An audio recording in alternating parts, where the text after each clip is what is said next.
Hello दोस्तों, उम्मीद है आप सब बढ़िया होंगे और बेहतर महसूस कर रहे होंगे। हम लोग पढ़ रहे हैं डीएलएड द्वितीय सेमेस्टर इंग्लिश सिलेबस और आज हम लोग देखेंगे इंग्लिश सिलेबस में वर्ड बिल्डिंग। ठीक है ना।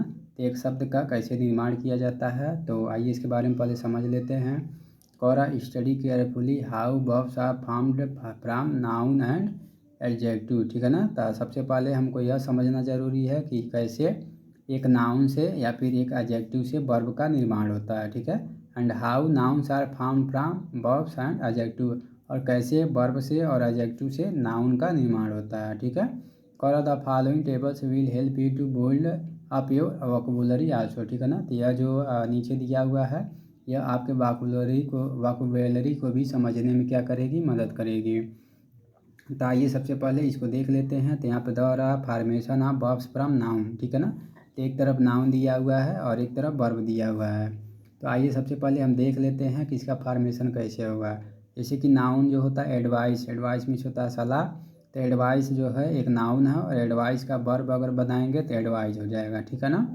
तो इस तरह से हारर है तो हारर का अगर वर्ब बनाएंगे तो हारिफी हो जाएगा। ठीक है ना।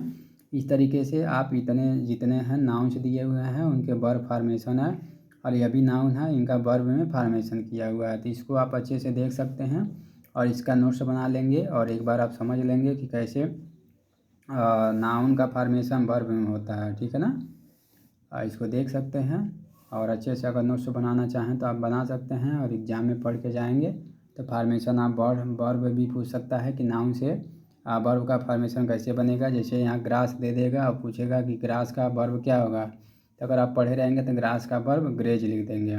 पूछ दिया टेल है, टेल ना एक नाउन है और नाउन का वर्ब क्या होगा, टेल का। तो टेल का वर्ब हम बता देंगे टेल होगा। ठीक है ना। तो यहाँ पे इस तरीके से आप नोट्स बना लेंगे। ठीक है ना।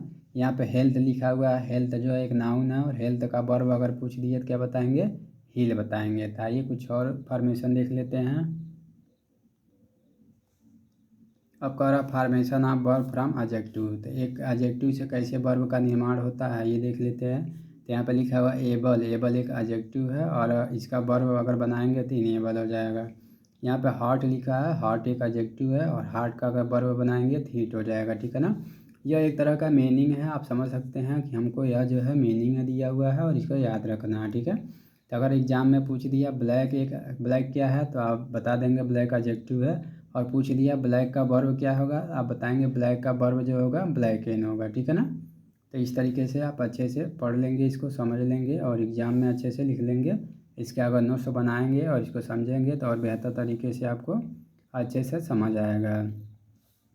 तो यह आप अपने सामने देख सकते हैं कि कैसे फार्मेशन ऑफ वर्ब हो रहा है फ्रॉम एडजेक्टिव से। अब आइए कुछ और फार्मेशन देख लेते हैं। अब यहाँ कह रहा है formation of nouns from adjective. ठीक है ना। कैसे एडजेक्टिव से नाउन का फार्मेशन हो रहा है आइए आपके सामने देख सकते हैं। तो यहाँ पे एडजेक्टिव दिया हुआ है और एडजेक्टिव से कैसे नाउन का फार्मेशन हो रहा है। जैसे कि एबल लिखा हुआ है, एबल एक एडजेक्टिव है और एबल का नाउन हम लिखेंगे तो एबिलिटी हो जाएगा। कावर्ड हो जाएगा, कावर्ड का नाउन लिखेंगे तो कावर्डाइज हो जाएगा। ठीक है ना। इस तरह से अगर आप इसका नोट्स बनाते हैं और इसको लिखते हैं और याद करते हैं तो बेहतर तरीके से आप समझ सकते हैं।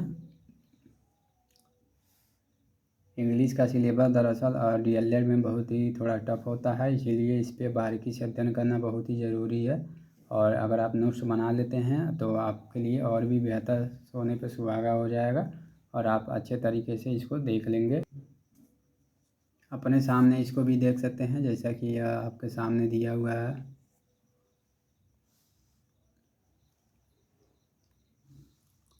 इसको आप अच्छे से अगर देखेंगे और तैयारी करेंगे तो बेहतर तरीके से समझ आएगा। अब कह रहा formation of nouns from verb, कैसे वर्ब से नाउन का निर्माण होता है। तो यहाँ पे दिया हुआ है, एक तरफ वर्ब दिया हुआ है दूसरी तरफ नाउन दिया हुआ है।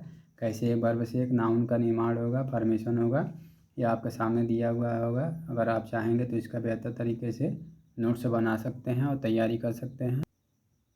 यहाँ पे देख सकते हैं कैसे फार्मेशन हो रहा है। एक तरफ लिख लेंगे और दूसरी तरफ उसका फार्मेशन लिख लेंगे और इसको देखेंगे तो आपको और बेहतर तरीके से समझ आ जाएगा। इसका नोट्स बनाएंगे तो और बढ़िया रहेगा मेरे हिसाब से। मैंने भी इसका नोट्स बनाया था और अच्छे से तैयारी किया था। जैसा कि आप देख सकते हैं यह सारा फार्मेशन जो है आपके सामने दिखाई दे रहा है। अब यहाँ पे कह रहा है फार्मेशन ऑफ अबस्ट्रैक्ट नाउन। यहाँ पे अबस्ट्रैक्ट नाउन का क्या दिया हुआ है, फार्मेशन दिया हुआ है। जहाँ पे वर्ड है, अबस्ट्रैक्ट नाउन है, वर्ड है और अबस्ट्रैक्ट नाउन दिया हुआ है। तो यह आपके सामने दिया हुआ है। यह आप अगर इसका फार्मेशन अबस्ट्रैक्ट नाउन का किया हुआ है, कोई शब्द दिया है और पूछ दिया इसका अबस्ट्रैक्ट नाउन बताइए, तो आप अच्छे से बता सकते हैं। जैसे यहाँ पे चाइल्ड एक वर्ड दिया है और पूछ लिया चाइल्ड का अबस्ट्रैक्ट नाउन क्या होगा, तो हम बता देंगे चाइल्डहुड होगा। कोई पूछ लिया डिक्टेटर का अबस्ट्रैक्ट नाउन क्या होगा, तो हम बताएंगे डिक्टेटरशिप हो जाएगा। ठीक है ना। तो यहाँ पे यह भी दिया है formation of adjective from noun. ठीक है ना। तो यहाँ पे नाउन से एक एडजेक्टिव का कैसे फार्मेशन होता है, यह भी आप आसानी से देख सकते हैं और इसका नोट्स बना सकते हैं। तो यहाँ पे एक तरफ एडजेक्टिव दिया हुआ है, दूसरी तरफ नाउन दिया हुआ है। कैसे आप बना सकते हैं, आपको आसानी से दिखाई दे रहा होगा। इसका आप नोट्स बनाएंगे और बेहतर तरीके से इसको लिख लेंगे और इसकी तैयारी कर लेंगे, तो एग्ज़ाम में हमें लगता है कि आप बेहतर नंबर पा जाएंगे।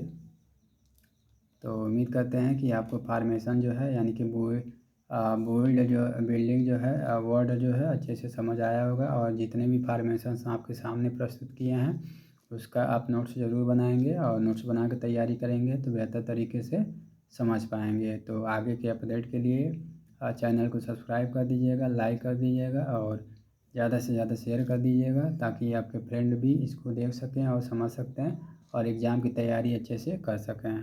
धन्यवाद।